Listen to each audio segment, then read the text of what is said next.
નમસ્કાર. વડોદરા પૂરની આપદામાં ફસાયેલું છે. વડોદરાના સાંસદ ડોક્ટર હેમાંગ જોશી આપણી સાથે છે અને ટ્રેક્ટરમાં તમે અહીંયા જોઈ શકશો એમ ફૂડ પેકેટ્સ, જમવાનું, પાણીની બોટલ અને બધું લઈને આપવા માટે નીકળ્યા છે મદદમાં. હેમાંગભાઈ, મને 6 મહિના થયા છે ઓલમોસ્ટ તમને ચૂંટાઈને આવે, એટલે હું બાકીના બધા પ્રશ્નો પૂછતા પહેલા મારે એ સમજવું છે કે રાહતની કામગીરીમાં તમને શું લાગે છે, ક્યાં કાચું પડાઈ રહ્યું છે, ક્યાં સમસ્યા સામે આવી રહી છે? જે પ્રકારનું બેન આપ જોઈ રહ્યા છો, આપે પોતે પણ આજે વિસ્તાર ખૂંદી વળ્યા છો, જે પ્રકારનું પાણી ફરી વળ્યું છે વિશ્વામિત્રીનું, ક્યારેય પણ છેલ્લા 40 વર્ષમાં આપણે ના જોયું એ પ્રકારે વિશ્વામિત્રી એની સપાટી ગુમાવી અને અમુક વિસ્તારોમાં ક્યારેય પાણી ના હતું એ વિસ્તારમાં પણ આ વખતે પાણી આવ્યું છે. તેને કારણે એક તબક્કે જઈને તંત્રની પાસેનું જે અવેલેબલ રિસોર્સિસ હોય એ તમામ રિસોર્સિસ આપણે થોડા ખૂટ્યા, પરંતુ જેટલા પણ આપણા સામાજિક સંસ્થાઓ છે, વિવિધ ધાર્મિક સંસ્થાઓ છે, એ તમામ સંસ્થાઓ દ્વારા પણ એ લોકો સામેથી આવીને એમને મદદનો હાથ લંબાવ્યો.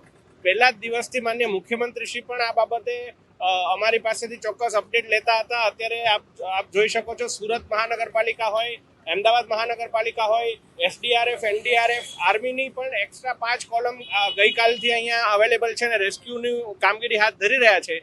અત્યારે ટોટલ 3 તબક્કામાં કામ ચાલી રહ્યું છે. સૌથી પહેલું કામ છે રેસ્ક્યુ કરવું.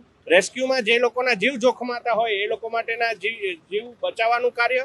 બીજું છે રિલીફ, જે લોકો ડિસ્કનેક્ટ થયા હોય અને મિલ્ક હોય, એસેન્શિયલ વોટર હોય, ફૂડ હોય, એમને ના પહોંચી શકતું હોય એ લોકોને ફૂડ ને વોટર એ બધું પહોંચાડવું.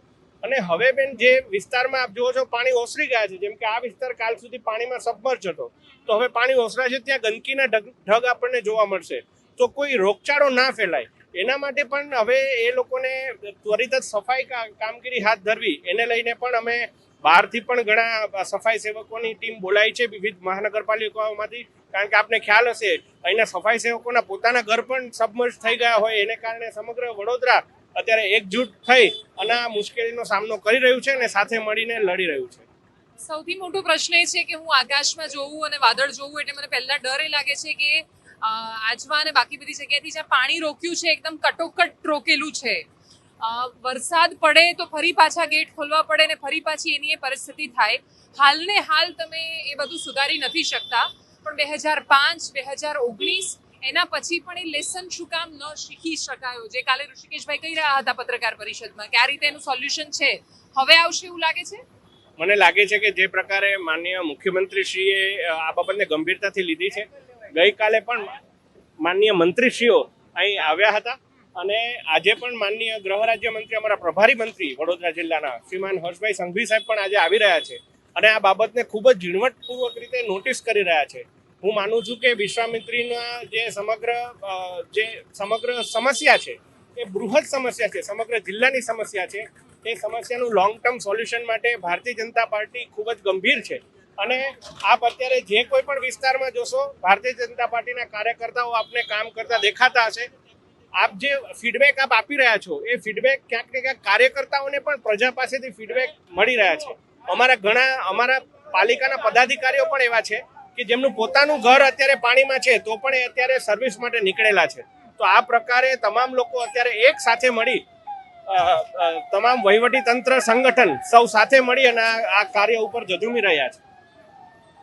મારો એક પ્રશ્ન એ પણ છે કે મોટા ભાગના એવા વિસ્તારો કે જ્યાં આની પહેલા વધારે વરસાદ હતો ત્યારે પણ ત્યાં પાણી નહોતા પહોંચ્યા.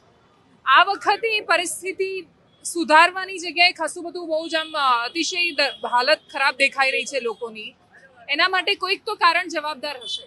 જી, હું આ બાબતે આપનું ચોક્કસ બાબત સ્વીકારીશ અને વિનમ્રપણે સ્વીકારીશ કે ક્યાંક ને ક્યાંક જે આપણું જે ટાઉન પ્લાનિંગ હોય એમાં ક્યાંક ને ક્યાંક ક્ષતિ રહી હોય એવું અમને લાગી રહ્યું છે. વિવિધ ધારાસભ્યશ્રીઓ દ્વારા પણ અમને ચોક્કસ જગ્યા પર, વિવિધ કોર્પોરેટરો દ્વારા પણ અમને ચોક્કસ જગ્યા પર દબાણ થયા હોય એની પણ માહિતી મળી છે.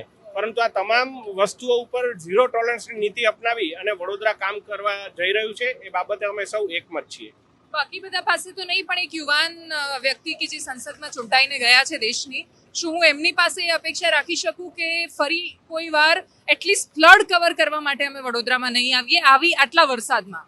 બેન, હું આપની વાતથી સંપૂર્ણપણે સહેમત છું કે હું હોય કે ભારતીય જનતા પાર્ટીનો એક અમારો વોર્ડ સ્તરનો કાર્યકર્તા હોય, અમે તમામ આ બાબતે ખૂબ જ ગંભીર છે અને કોર્પોરેશન અને સરકારશ્રીને પણ આ બાબતે ખૂબ જ ગંભીરતાપૂર્વક એમણે નોંધ પણ લીધી છે. એટલે મને લાગે છે કે આ બાબતે વિશ્વામિત્રીનો જે સમગ્ર સ્ટ્રીમ ફ્લો છે એને લઈને કોઈ લોંગ ટર્મ પ્લાન બને, કોઈ સારો એવો પ્રોજેક્ટ સરકારશ્રી દ્વારા પાસ થશે અને માન્ય મુખ્યમંત્રીશ્રીના જે એમની જે દ્રઢતા છે એમના ઉપર પણ અમને ભરોસો છે કે આ બાબતે કોઈ નક્કર પગલાં લઈ અને કોર્પોરેશન અને સરકારશ્રીના માધ્યમથી, હવે તો અમારા જળસંચય મંત્રી કેન્દ્રીય શ્રીમાન CR પાટીલ સાહેબ અમારા પ્રદેશ અધ્યક્ષ છે, તો એમના પાસે પણ અમે આ બાબતે રજૂઆત કરીશું. આપને આ બાબત વિશેષ જણાવવા માંગીશ કે માનનીય પ્રધાનમંત્રીશ્રીએ મુખ્યમંત્રીશ્રી સાથે પણ વાત કરી, માનનીય અમિતભાઈ શાહ સાહેબે પણ અમારા તમામ હોદ્દેદારો સાથે વાત કરી, માનનીય રક્ષામંત્રીશ્રીએ પણ મને પર્સનલી ફોન કરીને આ બાબતનો ફીડબેક લીધો કે આર્મીનું કામ કઈ રીતનું ચાલી રહ્યું છે. એટલે મને લાગે છે કે વડોદરાની તમામ પરિસ્થિતિ કેન્દ્ર સરકાર પણ ઝીણવટભરી રીતે એને નોંધી રહી છે અને આ બાબતે કોઈ ચોક્કસ કાર્યવાહી કરવામાં આવશે. માંગ જોશી અમારી સાથે વાત કરવા બદલ. ફૂડ પેકેટ્સ વિતરણનું હાલ તો કામ ચાલી રહ્યું છે અને હાલ તો એ જ થઈ શકે એમ છે. બાકીની બધી છે એ પરિસ્થિતિ થાળે પડે એના પછી કેટલો સુધાર થાય છે એ જોવા માટે ફરીથી મહિના પછી વડોદરા આવીએ ત્યારે ખબર પડશે કે શું પરિસ્થિતિ પેદા થઈ. નમસ્કાર.